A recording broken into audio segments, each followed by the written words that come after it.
묵도하심으로 예배를 시작하겠습니다. 묵도하시겠습니다.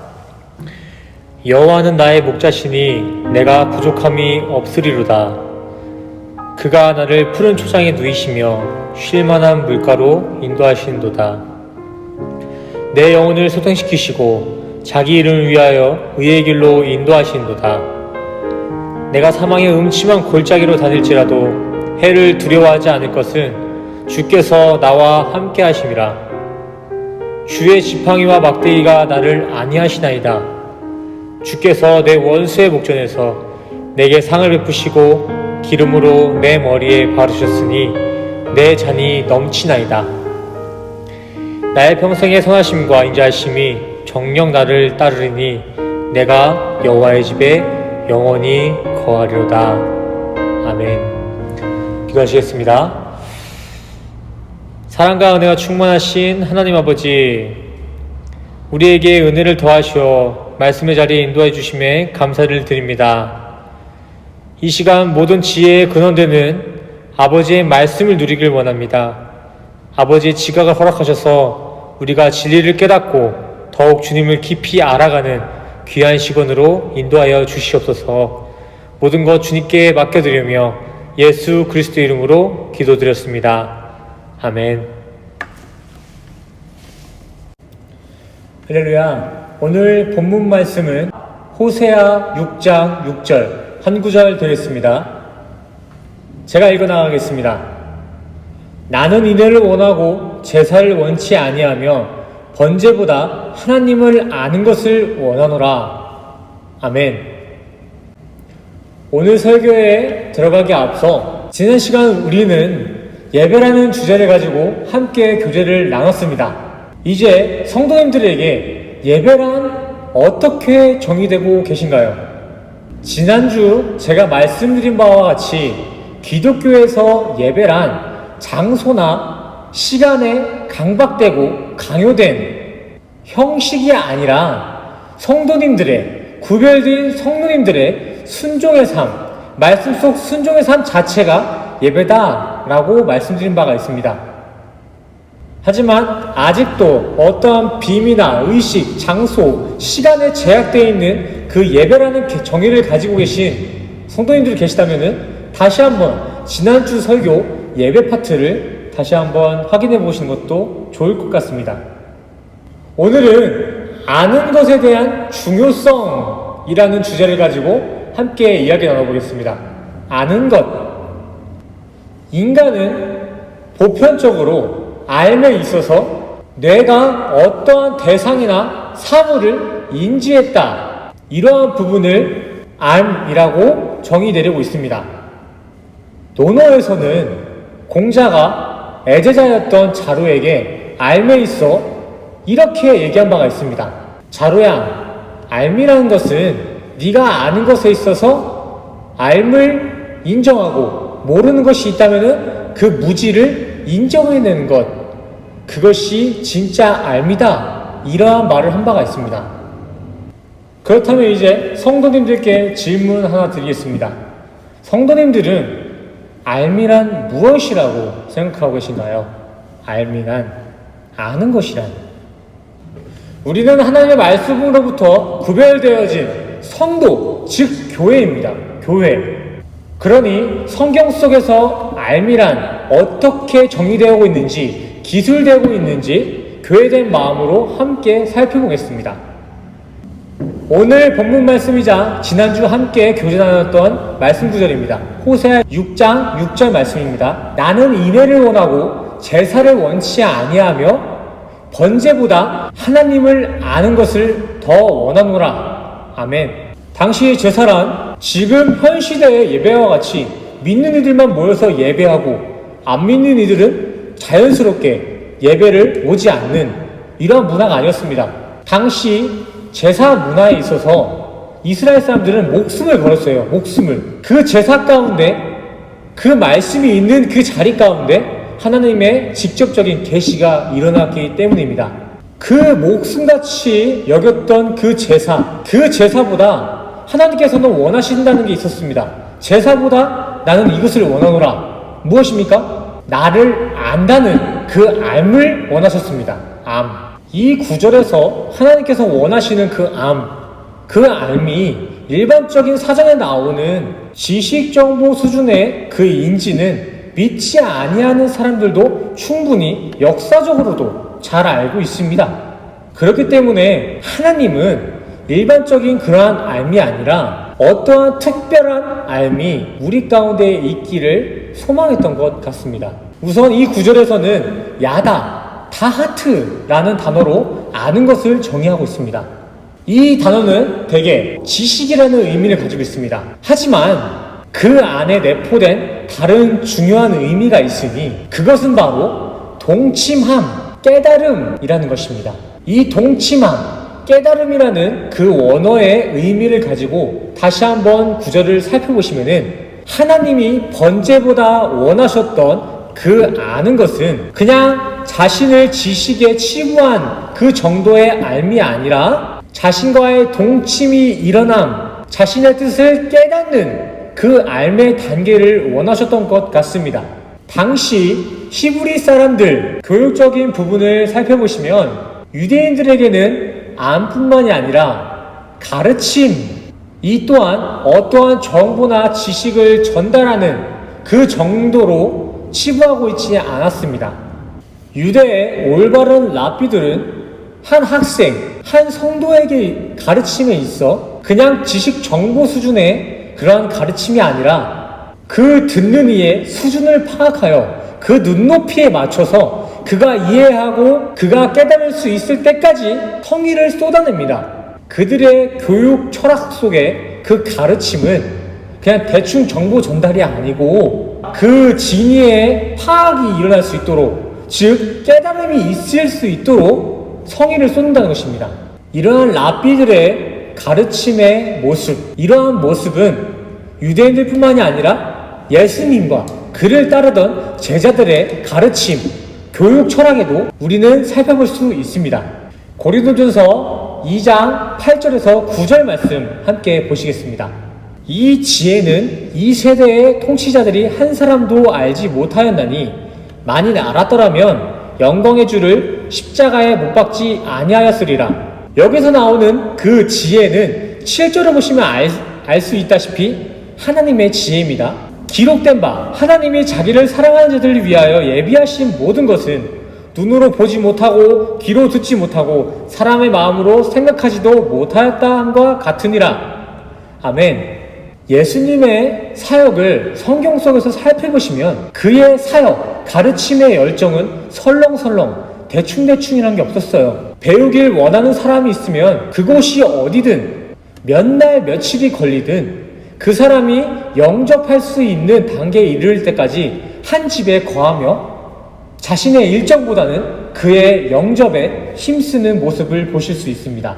이해하지 못하는 이들에게는 눈높이 교육을 하셨어요. 그의 대표적인 것은 직접 비유와 상징의 자리에 서시게 됩니다. 이는 십자가에 매달리심을 마다치 아니하시고 이후 부활 승천까지의 과정을 공생애를 통해 비유와 상징으로서 구원의 길을 가르쳐 주셨다는 점에서 우리는 알 수 있습니다. 로마서 5장 6절에서 8절 말씀 함께 보시겠습니다.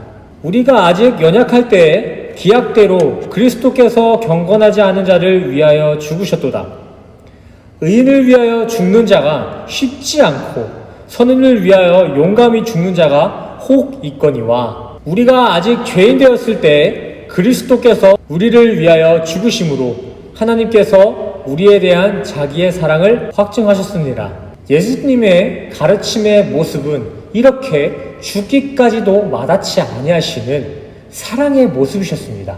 다른 유익이 아닌 우리가 하나님을 더욱 알기를 고대하는 마음으로 사랑을 확증시키신 분이 예수님이다 라는 것입니다. 말씀 한 구절 더 찾아보겠습니다. 베드로후서 1장 2절에서 3절 말씀드리겠습니다. 하나님과 우리 주 예수를 알므로 은혜와 평강이 너희에게 더욱 많을지어다. 그의 신기한 능력으로 생명과 경건에 속한 모든 것을 우리에게 주셨으니 이는 자기의 영광과 덕으로서 우리를 부르신 이를 알므로 말미암으니라. 아멘. 이러한 알의 성도가 되어진 이들에겐 위의 말씀과 같이 생명과 경건에 속함이 될 것이며 하늘로부터 오는 무한한 은혜와 평강이 우리 가운데 가득 넘쳐날 줄 믿습니다. 그러나 우리 인간은 이러한 알의 과정조차도 하나님의 도움을 반드시 필요로 합니다. 이 암 또한 하나님의 주권 아래 하늘로부터 임류되는 그 하나님의 선물, 은혜이기 때문입니다. 은혜. 하나님을 안다는 것은 그냥 지식이 쌓이고 쌓여서 어떠한 부분에 통달됨이나 능달되는 그런 부분이 아닙니다. 하나님을 안다는 것은 요한일서 5장 20절의 말씀과 같이 먼저 하나님의 지각, 그의 뜻과 마음이 우리 안에 임하여야지만 우리의 이 생에 참된 것이 무엇인지 알고 깨달을 수 있으며 그에 맞는 삶을 살아갈 수 있는 것입니다. 기독교인에 있어 알미란 건 정말 중요합니다. 요한복음 17장 3절을 보시면 영생은 참 하나님과 그가 보내시니 예수 그리스도를 아는 것이다 라는 구절이 있습니다.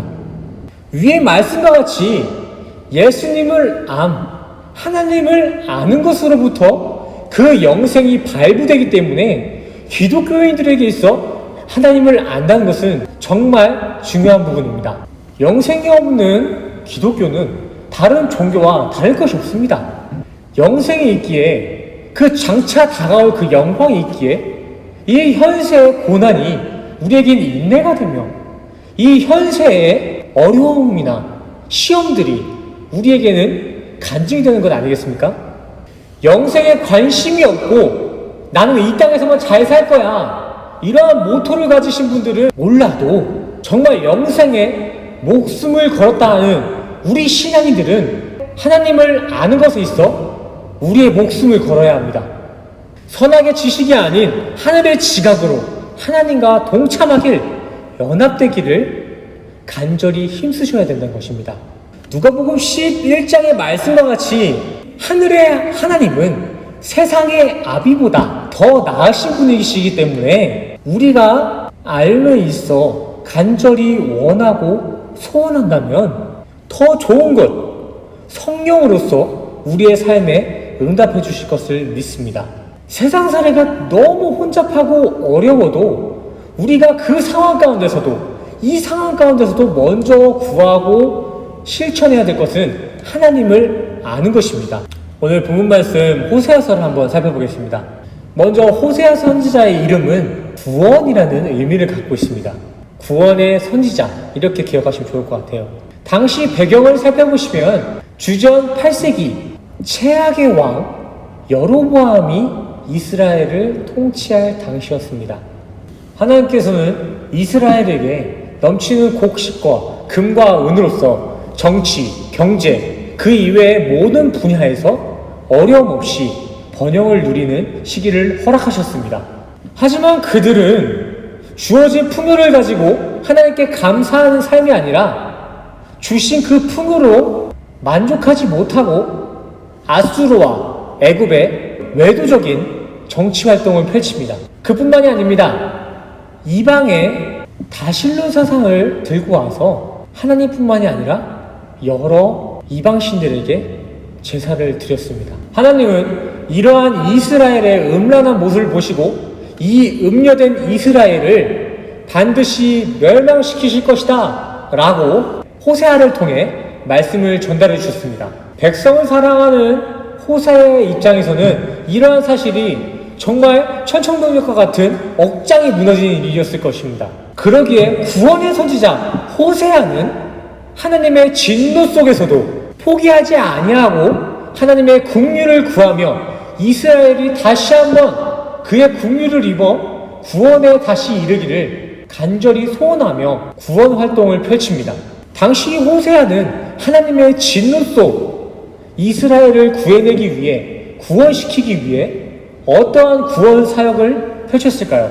호세아가 이스라엘의 멸망을 막기 위해서 구원 사역을 했던 부분은 금과 은보다 더 좋은 것으로 제사를 드린 것이 아닙니다. 또한 이방신을 섬기던 그 제사장들보다 더 열심히 헌신했던 것도 아닙니다. 먼저 진단이 잘 되어야 제대로 된 처방이 나온다는 것을 우리 성도님들 잘 아실 것입니다. 이처럼 호세아는 이스라엘의 문제점을 정확히 간파하고 있었습니다. 호세아 4장 1절 보시겠습니다.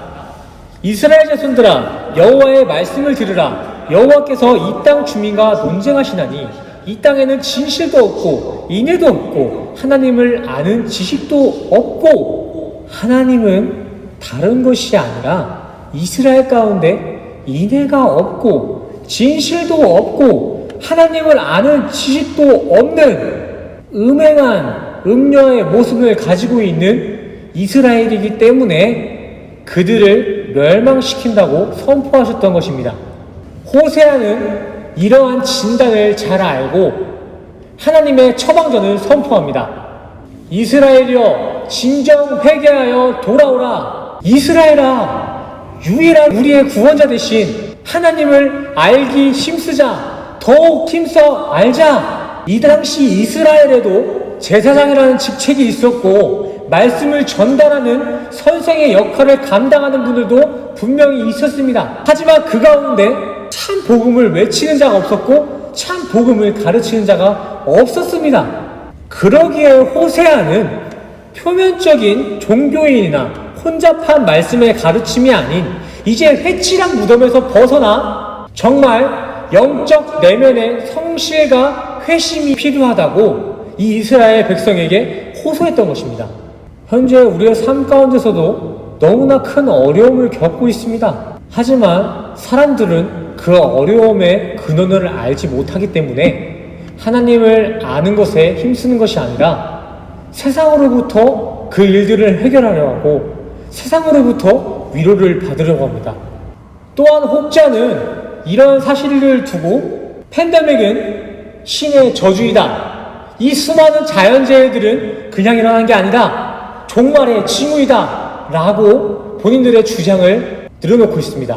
이로 인해 불안감에 놓여있는 성도들조차 판단력을 잃어 이 주장이면 이 주장에, 저 논문이면 저 논문에 이리저리 갈피를 잡지 못하고 계속해오는 두려움에 노출되어 있는 상황입니다.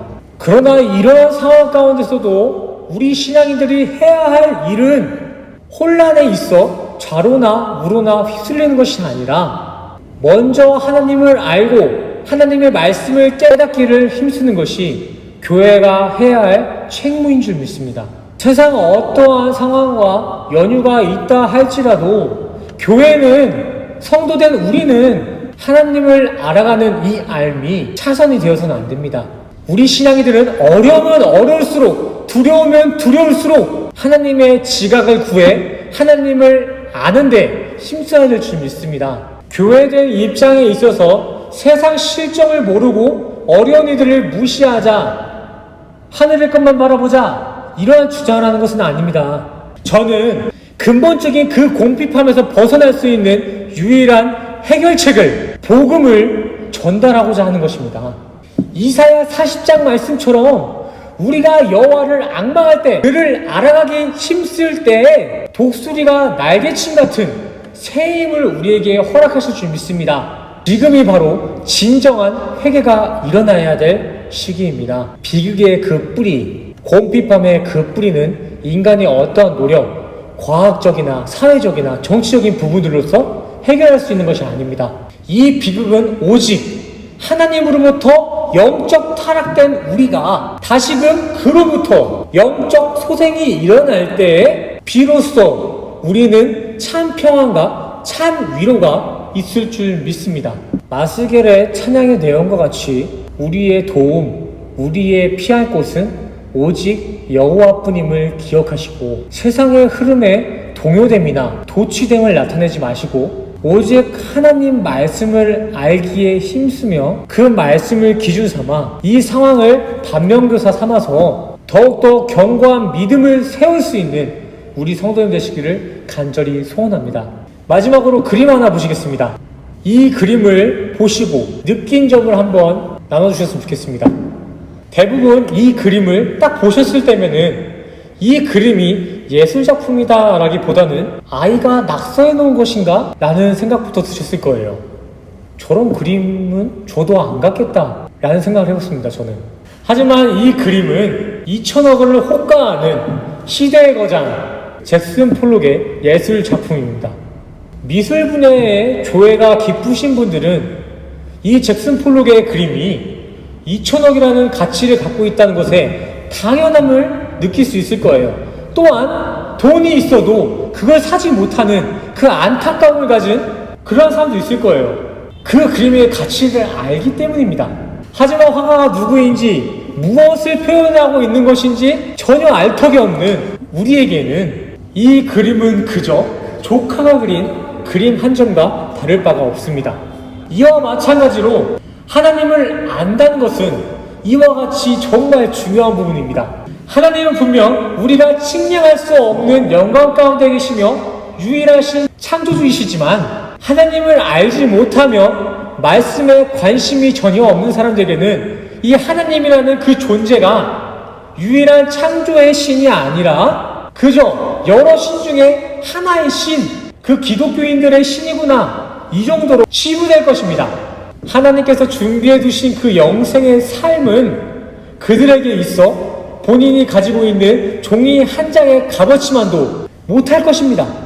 주님을 알기에 게으른 자들은 이만큼 무지한 삶을 살고 있는 것입니다. 주님을 알기에 힘쓰시는 우리 성도님들 됐으면 좋겠습니다. 또한 알기 위한 하나님의 지각을 간절히 구하는 우리 성도님들 되시길 간절히 소원합니다. 우리가 하나님을 알아갈 때 그때 비로소 우리가 어떠한 존재이며 우리 인간은 어떤 것을 지향하며 살아가야 하는지, 어떠한 삶이 가장 복된 삶인지를 알고 누릴 수 있는 것입니다. 하나님을 아는 것만이 그리스도인의 능력이자 힘입니다. 여호와를 알자, 힘써 알자, 주님을 더 많이 알고 깊이 누리는 우리 성도님 되시기를 간절히 소원합니다. 다 같이 기도하시겠습니다. 사랑과 은혜가 충만하신 하나님 아버지, 우리의 무지함을 고백합니다. 이 시간 가운데 우리에게 명철을 더하시어 주님을 경외하는 마음을 잊지 않게 하시고 성령으로 인도하사 주님의 말씀을 알기를 최우선시하는 그러한 복된 인생을 살아갈 수 있도록 주님 인도하여 주시옵소서. 무한하신 하나님의 사랑을 누리며 살아가는 모든 지체될 수 있도록 우리를 인도하여 주시옵소서. 주어진 한 주간 더욱 주를 알기 힘쓰며 말씀에 순종하는 그러한 예배자 된 삶을 살 수 있도록 주님 함께하여 주시옵소서. 감사를 드리며 예수 그리스도 이름으로 기도드립니다. 아멘.